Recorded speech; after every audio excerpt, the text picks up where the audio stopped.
What I have here is some extremely scary hydrofluoric acid, which is supposed to be able to dissolve glass, and this is something that I've always wanted to test out myself. I also really want to see what it can do to this generic Coke bottle, and I'll start by lowering it into a plastic container.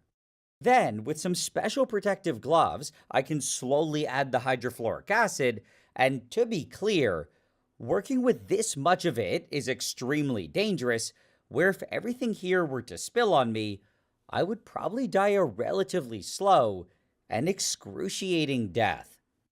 But either way, after adding all of the acid, I just have to let it sit here, and over the next several minutes, the bottle gradually turned white and started puffing out. There was also some stuff that started flaking off of it, which, as far as I could tell, was mostly just insoluble calcium fluoride that was forming as the acid reacted with calcium in the glass, and this told me that the acid was definitely working. The only unfortunate part was that it was forming way more junk than I expected, and I started worrying that it might eventually block the acid from getting to the glass. So, just for good measure, I decided to add some acid to the inside of the bottle and to just let everything sit here until it looked like all of the glass was gone. However, even after waiting a week, it really didn't look like too much had happened, and at this point, I kind of just gave up.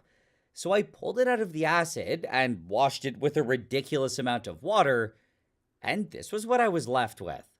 Just a half white bottle that, for the most part, still kind of looked like the original Coke bottle, and it really seemed like the hydrofluoric acid had failed, which was honestly pretty disappointing. After seeing this, I also felt that there was only one logical thing left to do, which was to just smash it, and well, it turned out that my assumption was completely wrong, and the acid had definitely worked. This was because all of the glass was actually gone, and what I thought was the bottle was instead just a very weak shell of that calcium fluoride. So clearly, it was able to dissolve the glass, and in hindsight, I should have never doubted the power of hydrofluoric acid.